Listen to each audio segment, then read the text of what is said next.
médecine prophétique va englober vraiment la santé à un niveau très global. L'être humain va être pris comme un tout, avec ses 3 dimensions, corporelle, psychique et spirituelle. Et la santé est vue dans la médecine prophétique comme un équilibre de ces 3 dimensions. AVS avec Philippe Robichon. AVS, c'est pour à votre santé. Bonjour et bienvenue. Ravi de vous retrouver. Mon invité ce matin s'appelle Taïeb Chouirev. Bonjour et bienvenue. Bonjour et merci de m'accueillir.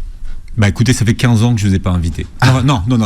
15 ans que vous n'avez pas répondu à mon invitation. Donc, ça me fait très plaisir de vous revoir. C'est une grande joie, vraiment. Vous êtes un docteur en islamologie, écrivain et conférencier. Vous êtes spécialiste de la mystique musulmane et des sciences du hadith. Ça tombe bien, on en aura besoin ce matin. Et vous publiez La médecine prophétique, approche traditionnelle et recherche contemporaine aux éditions Tasmin. Il y a peu de livres qui traitent de médecine prophétique. Est-ce qu'on peut dire, par exemple, que c'est une spécialité en soi, la médecine prophétique, ou pas du tout ?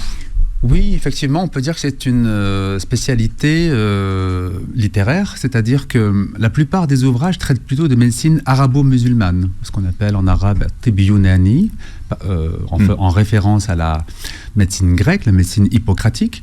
Et donc, cette médecine qui s'est beaucoup développée, dont Avicenne est un des grands noms.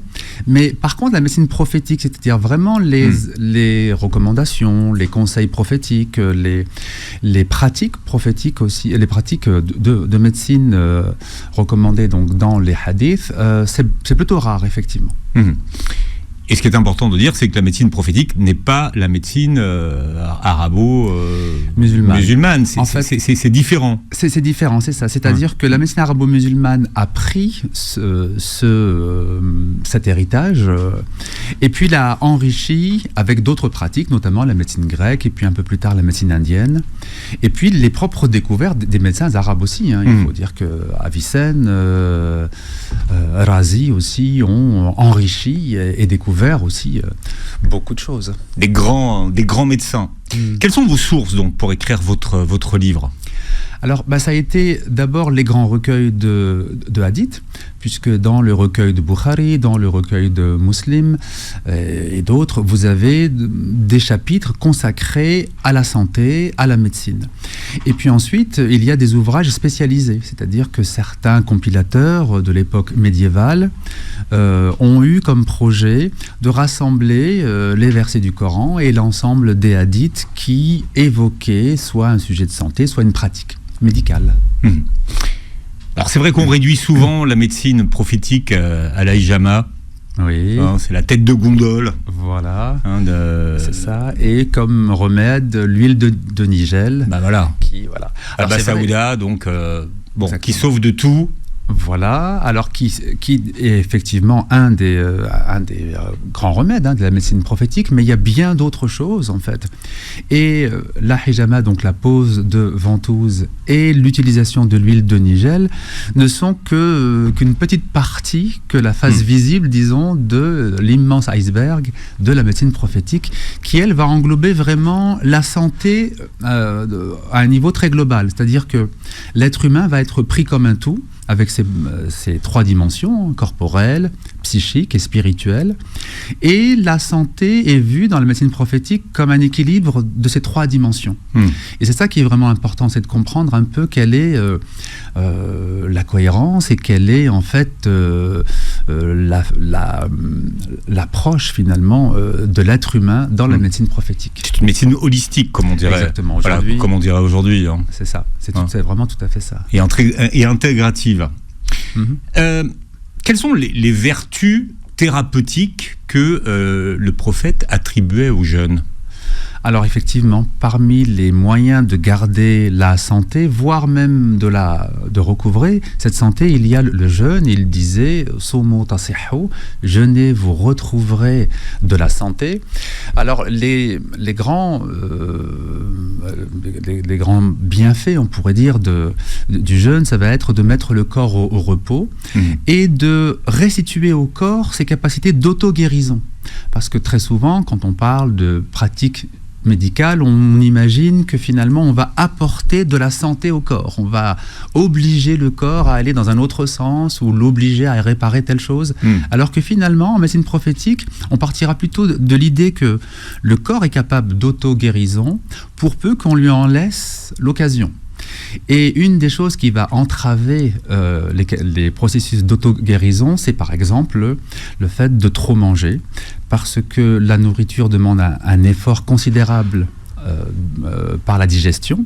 Et toute cette énergie qui va être mise au service de la digestion, eh bien, n'est plus mise au service de l'auto-guérison.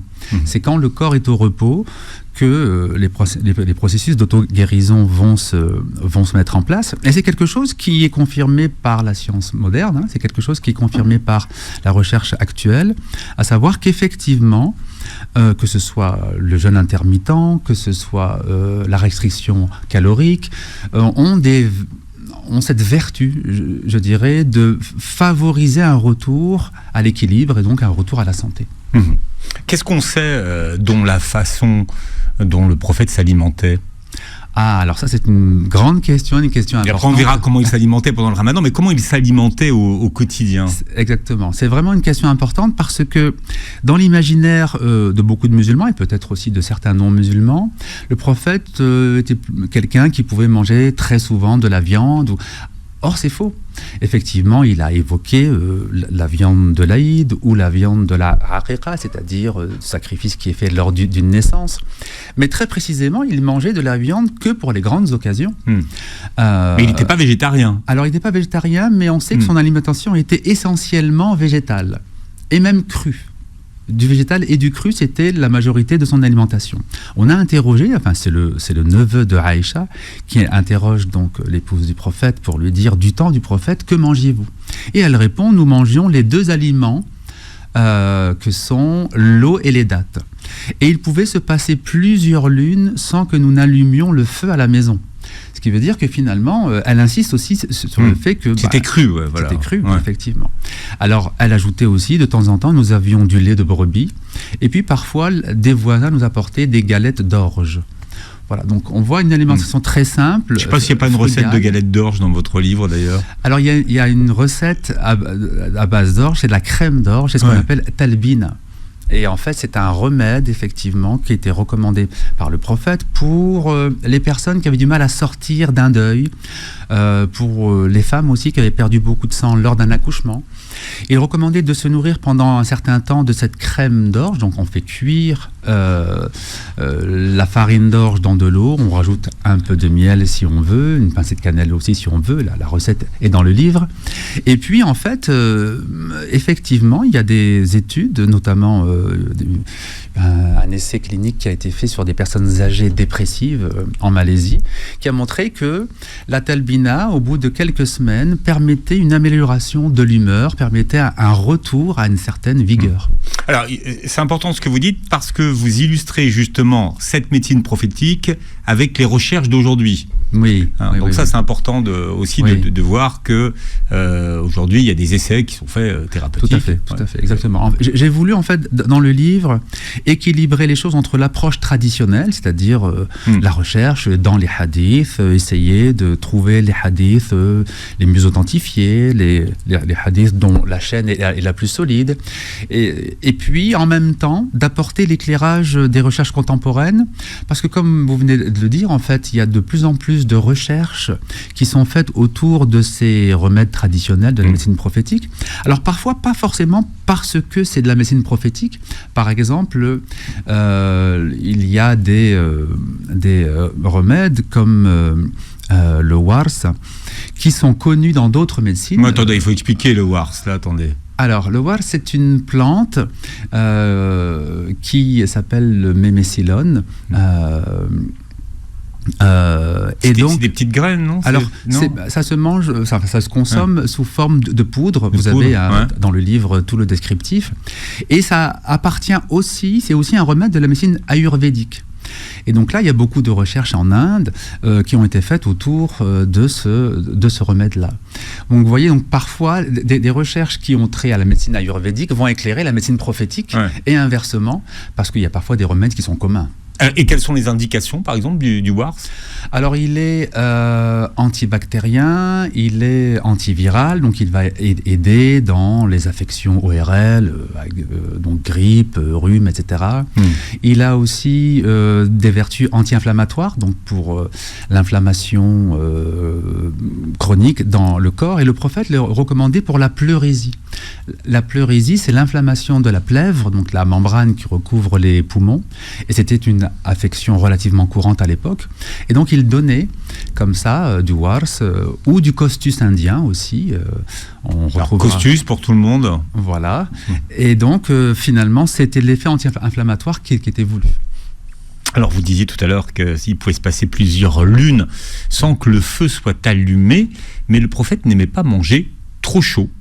Oui. Et il refusait qu'on souffle sur la nourriture pour la refroidir, hein, comme on fait nous avec la soupe le soir quand c'est trop chaud. C'est ça, exactement. Il y a ces deux prescriptions qui peuvent paraître contradictoires, mais qui ne le sont pas en fait. Hein. Il y a d'abord une mise en garde contre la nourriture trop chaude. Il disait que la nourriture chaude est une nourriture trop chaude, est une nourriture sans baraka, sans bénédiction.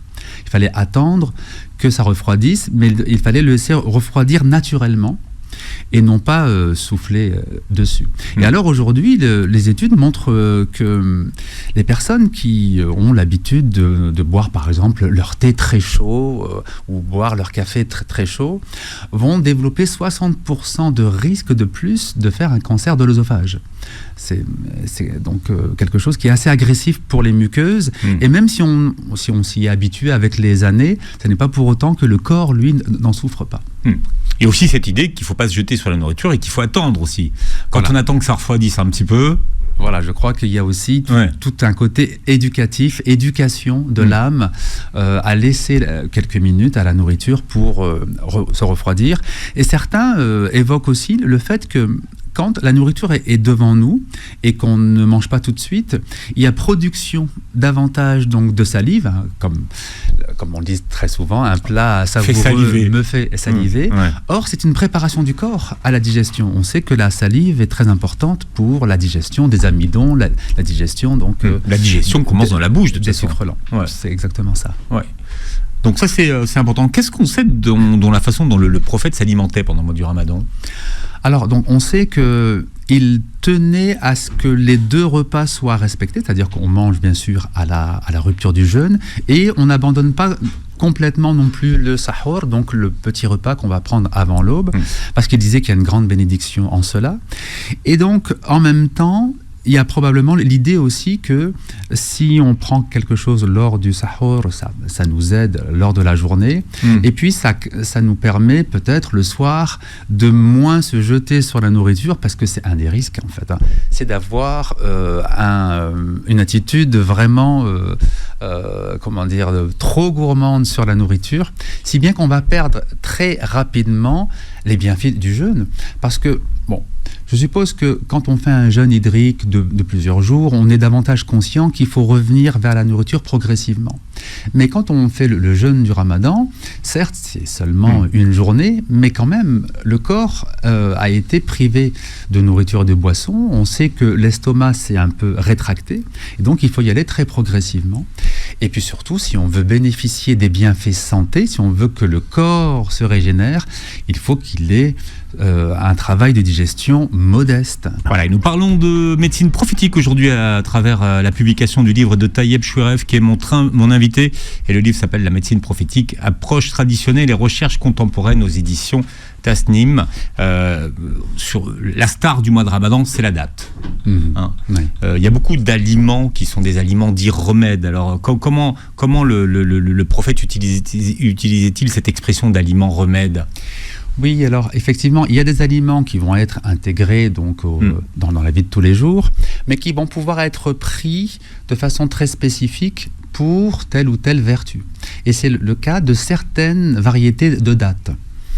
Alors nous, ici en Occident et puis souvent au Maghreb, on est habitué à la date d'Eglet Nour, mais les dates dont nous parle le prophète, pour les vertus en tout cas, santé, c'est la date Ajwa. Donc ce sont de petites dates noires, voilà, un peu fripées, qui ont en fait des vertus sur comme le système cardiovasculaire. En fait, elles ont cette capacité d'améliorer le système cardiovasculaire et il recommandait d'en manger 7 le matin. Et au-delà de l'aspect purement physiologique, disons, il disait aussi qu'il y avait une protection contre le mauvais œil, contre les mauvais sorts. Et, alors 7 le matin, pas pendant le ramadan, c'était 7 tous les jours?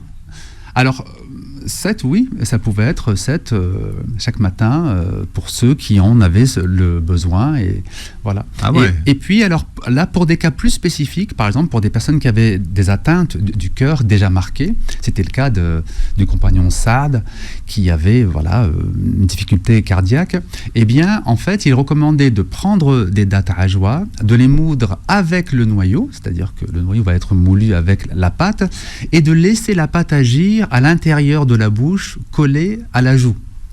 Alors nous, aujourd'hui, on sait que la joue étant très vascularisée, les principes actifs vont passer très facilement dans le sang. Et récemment, il y a eu une étude qui a été menée sur l'action de la date ajwa sur la santé cardiovasculaire et puis donc des effets anti-cholestérol, anti-triglycérides, etc. ont pu être montrés. Tout ça, c'est dans le livre, pour ceux que ça intéresse. En plus, elle a un goût magnifique. Oui, c'est vraiment très très bon. Presque fumé d'ailleurs. Enfin, je sais pas comment vous le définissez, ce goût. Oui, c'est difficile. C'est vraiment une expérience à faire. Alors c'est sucré certes, mais le sucre est en quelque sorte caramélisé. Donc c'est ça. Voilà, ouais. Voilà, c'est ça. Comment est-ce qu'il rompait le jeûne? Alors il pouvait rompre parfois avec un verre d'eau pour sa pureté, parfois avec un verre de lait, parfois avec quelques dattes, mais donc on voit toujours avec des aliments assez simples. Encore une fois, c'est pas un plat cuisiné voilà, par lequel on va commencer. C'est plutôt donc de l'eau ou des dattes. Alors on sait que l'eau évidemment va tout de suite aider le corps à se réhydrater.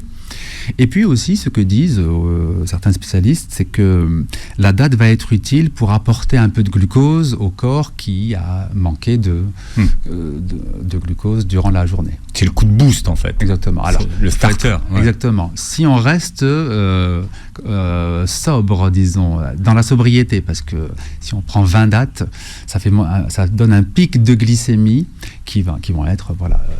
Déjà, cette date, c'est pas mal. Hein. C'est déjà pas mal. Bon, elles sont petites. Hein, les ajwa, elles sont toutes petites. Hein. Voilà, exactement. Quand on enlève le noyau, voilà, ça fait pas énorme.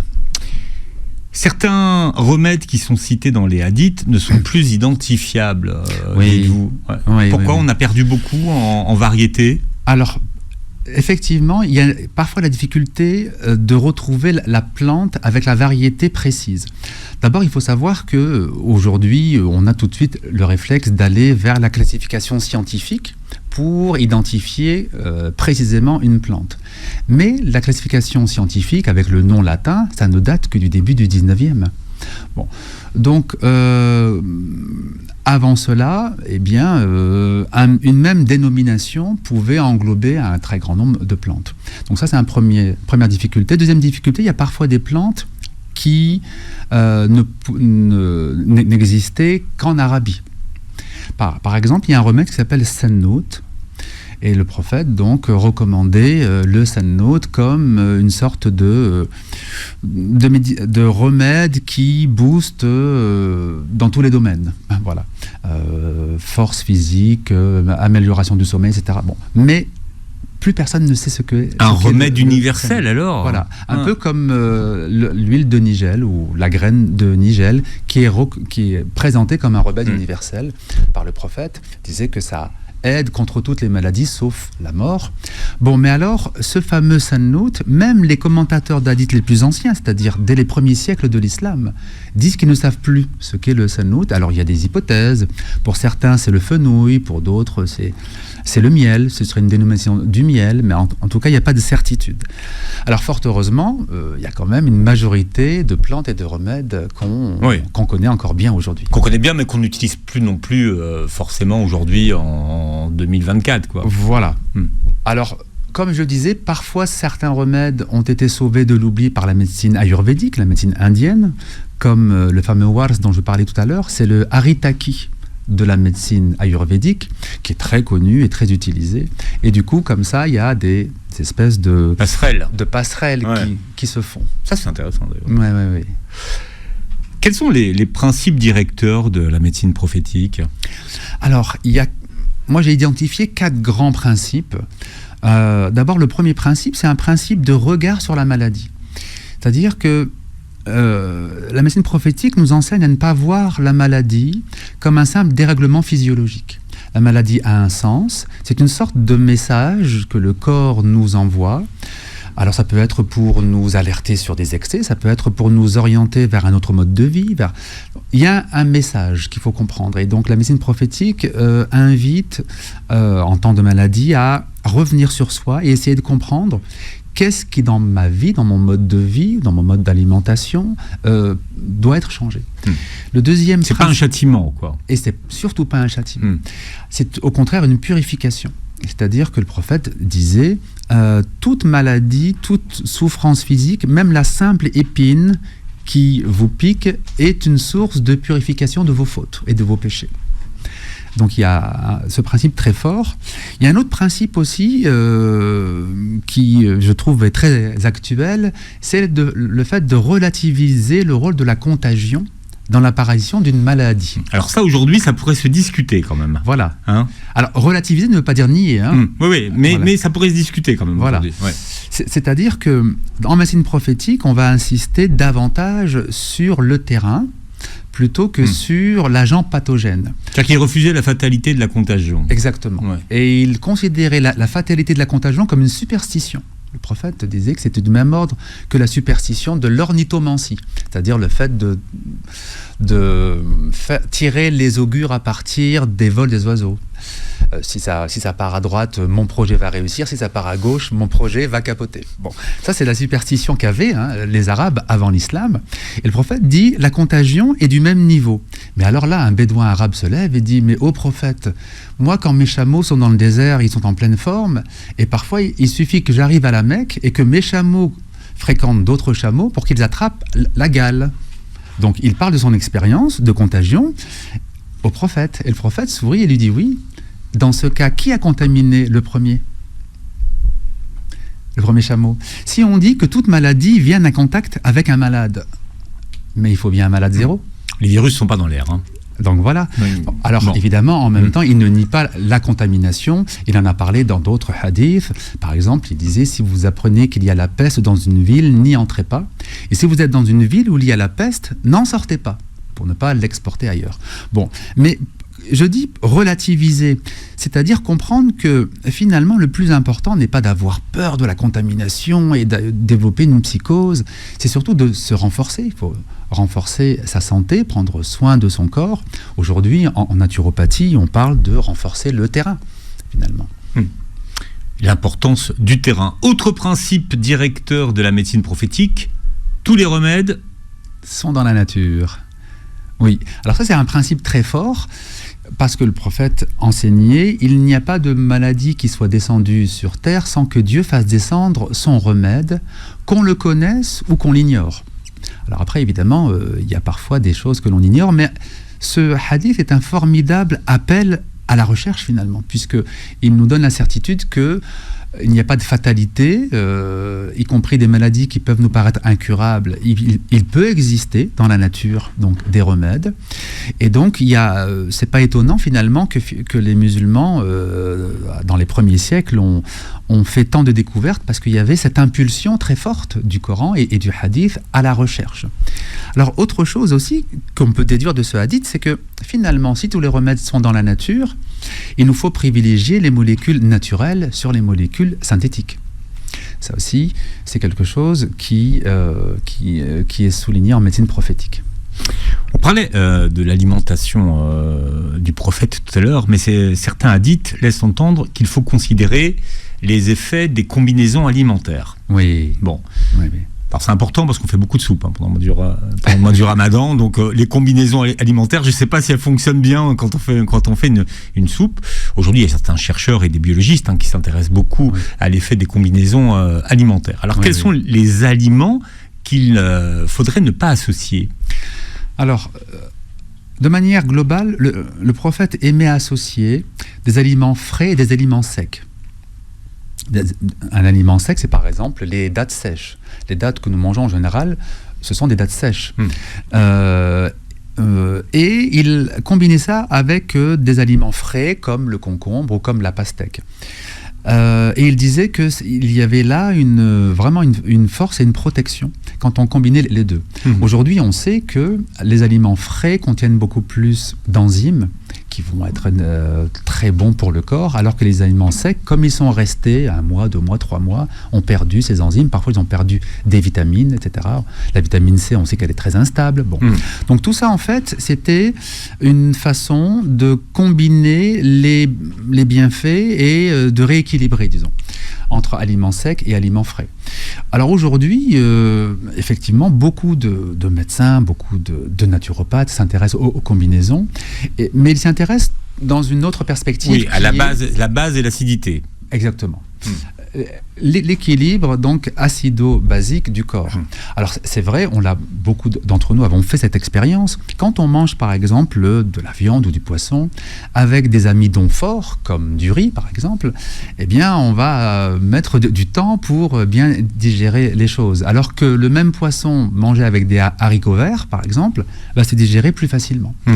Parce que effectivement les protéines se digèrent en milieu acide. Les amidons se digèrent en milieu basique ou alcalin. Donc c'est un peu opposé. Et donc il y a cet effort effectivement à faire dans le choix. Alors aujourd'hui, pourquoi la question se pose ? Parce qu'à l'époque, par nécessité, les choses étaient simples. Il y avait de temps en temps... Il n'y avait pas la variété des aliments qu'on retrouve aujourd'hui. Non, du tout. Il y avait parfois des repas de fête qui pouvaient être riches, mais c'était très très rare. Au quotidien, les gens mangeaient un légume, voire 2 légumes, et puis peut-être un petit peu de galette d'orge, et puis c'est tout. Nous, aujourd'hui, nous mangeons de tous les aliments, parfois au même repas. Et c'est ça qui peut donc ralentir la digestion. Voilà, et nous écoutons le professeur Taïeb Choueref nous parler de médecine prophétique ce matin, et vous pouvez constater que c'est passionnant. Je rappelle, professeur, que vous publiez La médecine prophétique, approche traditionnelle et recherche contemporaine. Alors il y a énormément de choses sur la médecine prophétique. Il y a beaucoup de ces fameux alicaments, les aliments médicaments. Alors il y a ceux qu'on connaît, il y a ceux qu'on connaît moins. Par exemple, alors il y en a peut-être qui vont faire la grimace si on parle de foie de poisson. Oui, tout à fait. Et pourtant, au paradis, on va se délecter de foie de poisson. C'est ça, exactement. Pour imager et symboliser ce qui va constituer le premier repas que feront les habitants du paradis, le prophète a évoqué un foie de poisson. Alors on sait que quand il utilise quelque chose connu sur Terre pour évoquer une réalité du ciel, c'est pour donner quelque chose d'approchant, parce que ce qui se trouve au ciel est radicalement différent bien sûr de ce qui se trouve sur Terre, mais en même temps c'est ça nous indique qu'il y a quelque chose d'une vertu spécifique ou une bénédiction spécifique qu'on peut retrouver dans cet aliment. Et alors quand on s'intéresse au foie de poisson, on se rend compte que c'est un aliment qui est très riche en vitamine D et en oméga 3, et d'année en année on entend parler de plus en plus des bienfaits des oméga 3 et des bienfaits de la vitamine D, et c'est tant mieux parce que notamment en vitamine D nous sommes tous carencés parfois sans même nous en rendre compte, et la vitamine D quand on est carencé, eh bien il y a énormément de conséquences négatives pour la santé. Alors, plutôt qu'à d'aller faire votre dose de vitamine D, mangez du foie de poisson. Exactement. Alors, il y a plusieurs façons de le manger. On peut le cuisiner directement, ou bien on peut aussi consommer de l'huile de foie de morue, par exemple. Il y a encore quelques décennies, tous les enfants avaient en hiver quelques cuillères d'huile de foie de morue pour faciliter tout l'hiver. Alors, ça n'a pas laissé des souvenirs... Non, là, on peut faire la grimace quand même. Voilà, ouais. Mais en même temps, quel bienfait pour le corps. Hein, et donc, les personnes qui disaient, oui, moi, dans mon enfance, on me faisait boire de l'huile de foie de morue pour éviter les infections de l'hiver, disent, mais je passais un très bon hiver. Mais ça coûte une blinde en plus aujourd'hui. C'est pas donné. C'est pas donné en plus. C'est pas donné. Ouais. Alors effectivement, une bouteille de 250 millilitres va coûter entre 20 et 30 euros, mais on la garde tout l'hiver parce qu'on en prend une cuillère à café le matin. Ça dure pendant 3 mois, 4 mois. Donc voilà. Donc le matin, vous avez votre cuillère d'huile de foie de morue, votre cuillère d'huile d'olive. Alors, l'huile d'olive, comme elle a un très bon goût, on va l'intégrer à la cuisine plutôt que de la boire à la cuillère. Alors, certaines personnes le font, hein, mais enfin, c'est quand même beaucoup mieux d'assaisonner ces aliments avec l'huile d'olive et de bénéficier de ses bienfaits anti-inflammatoires, de ses bienfaits sur la santé cardiovasculaire. Beaucoup de médecins disent qu'aujourd'hui, un des grands éléments qui fait, l'efficacité du régime crétois ou du régime méditerranéen, c'est surtout l'huile d'olive. Quelles sont certaines variétés de fruits, de légumes ou de médicaments qui sont cités dans le Coran ? Alors, il y en a vraiment beaucoup. Il y a beaucoup de fruits, il y a certains légumes. Il y a par exemple la courge. En fait, on devrait dire les courges, puisqu'il y a de nombreuses variétés dans cette famille. Donc, les potirons, les citrouilles, etc. Donc, ils ont une grande richesse en vitamines, en oligo-éléments. Ils sont très peu caloriques. Donc, pour les personnes qui veulent un peu perdre du poids, la soupe de potiron est excellente. Voilà, remplacer la shorba par la soupe de potiron. Alors là, c'est vraiment excellent, effectivement. Et puis, chose qu'on néglige souvent, c'est que les graines... Les pépins de courge.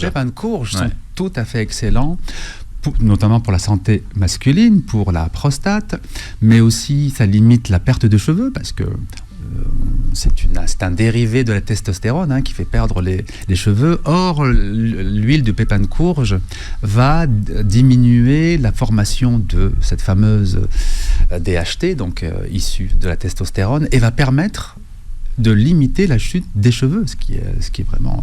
Alors, pour les hommes, c'est surtout l'alopécie des hommes. Ça fait partie des propriétés, notamment de l'huile de pépins de courge. Tout à fait.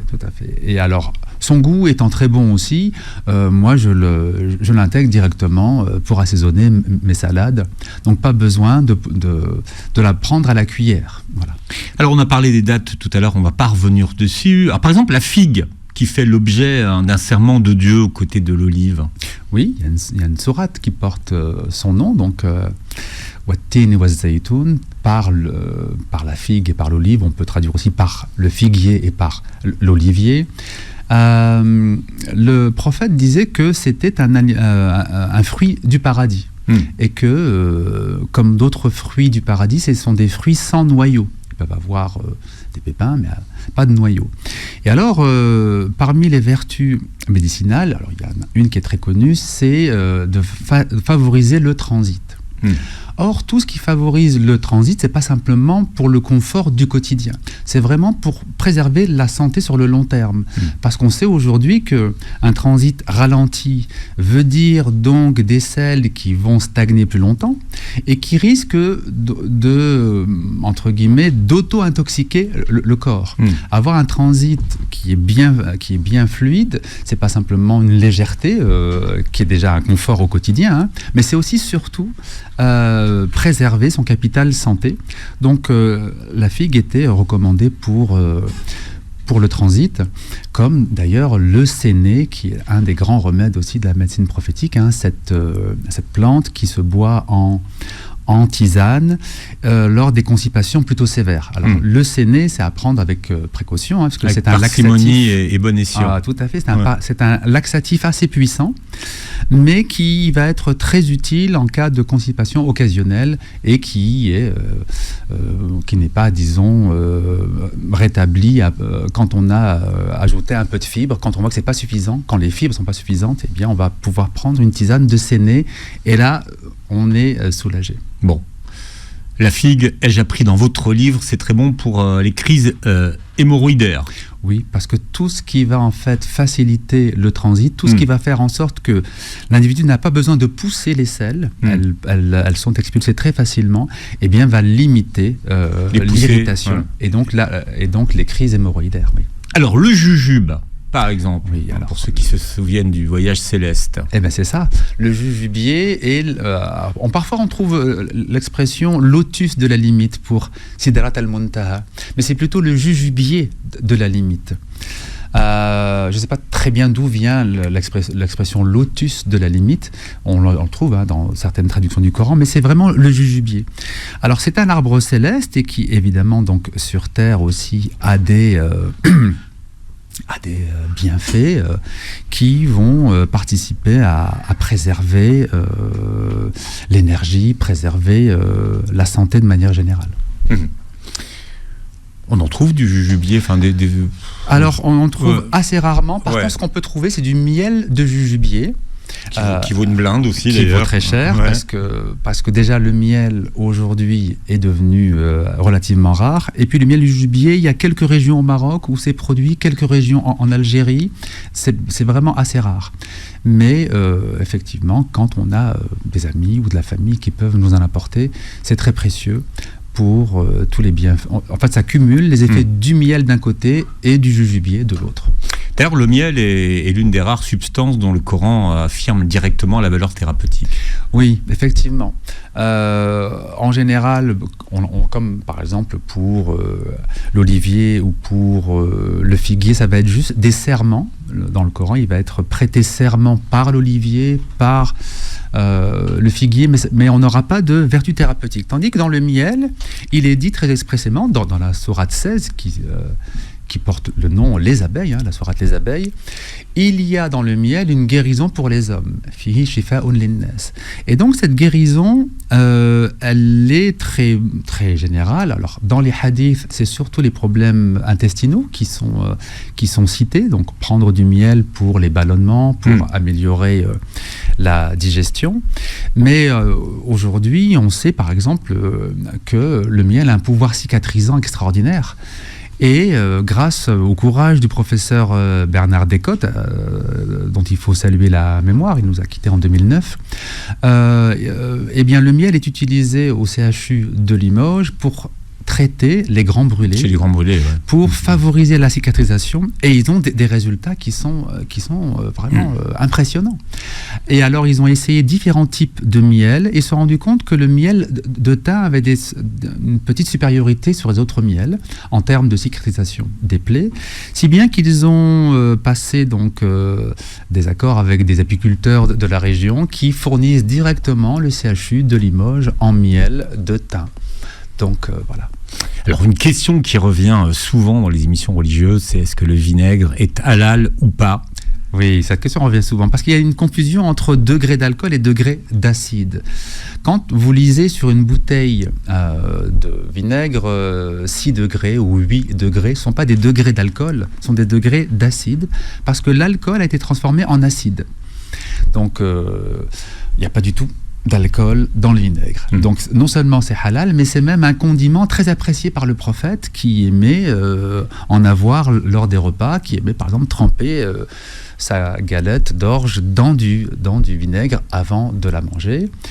Et, alors évidemment, il y a vinaigre et vinaigre. Il y a des vinaigres de haute qualité, puis il y a des vinaigres vraiment de très très basse qualité, je dirais. Si on veut un vinaigre de qualité, on va favoriser le vinaigre de cidre, et si possible avec ce qu'on appelle la mer. La mère, c'est un ensemble de filaments et de protéines et de... C'est ce qu'on voit au fond, là, qui flotte. Voilà, enfin, et qui de flotte. bactéries. Non, qui flotte pas. Voilà, mais, ouais. voilà, qui se développent au fond. Et c'est pas signe de mauvaise qualité, au contraire, c'est signe de grande qualité. Bon, évidemment, il faut que le cidre soit biologique pour que la mère subsiste. Et donc, on a dedans ce qu'on appelle des probiotiques, c'est-à-dire des bonnes bactéries qui vont aider notre propre système digestif à mieux digérer les choses. Donc, du vinaigre de cidre avec mer quand c'est possible. Les influenceuses aujourd'hui s'en servent pour mincir, pour perdre du poids. Ouais. Tiens, d'accord. Du vinaigre. Voilà. Attention aux dents. C'est ça, parce que... À l'émail des dents. Oui, tout à fait. Et alors, parce qu'il faut toujours diluer le vinaigre. Est-ce qu'elle parle de l'importance de la mer, donc un vinaigre? Alors, je suis assez peu les influenceuses qui perdent du pois. D'accord. Mais en tout cas, elles se servent du vinaigre pour la glycémie, notamment. Tout à fait. Voilà, exactement. Ouais. Alors, il y a beaucoup de. Oui. Dans l'ouvrage, je cite les travaux d'une chercheuse américaine qui a montré que quand on consomme un peu de vinaigre avec notre plat, s'il y a des amidons dans notre plat, eh bien la glycémie va monter moins vite et on va éviter un pic trop fort de glycémie parce qu'il faudra un peu plus de temps pour que les amidons se transforment en sucre, ce qui est très bon pour reculer ou ne pas aller, disons, vers le diabète. Bon, on va terminer avec le siwak. Oui. Qui connaît des regains de popularité. Alors le siwak a plus de vertus qu'on imagine. Exactement. On a beaucoup, disons, de musulmans ont eu comme idée qu'effectivement c'est une recommandation prophétique parce qu'à l'époque il n'y avait pas évidemment de brosse à dents et que les bienfaits finalement viennent de l'effet mécanique, c'est-à-dire que mécaniquement on va enlever les restes de nourriture et un peu la plaque dentaire, si bien que c'est bon pour les dents, certes. Mais ce qu'on sait aujourd'hui, c'est qu'il y a beaucoup de substances actives dans ce bois d'arak, donc siwak, et ces substances actives vont être antibactériennes, vont renforcer l'émail des dents, vont retarder la formation de la plaque dentaire, et c'est toutes ces substances présentes dans ce bois qui sont précieuses.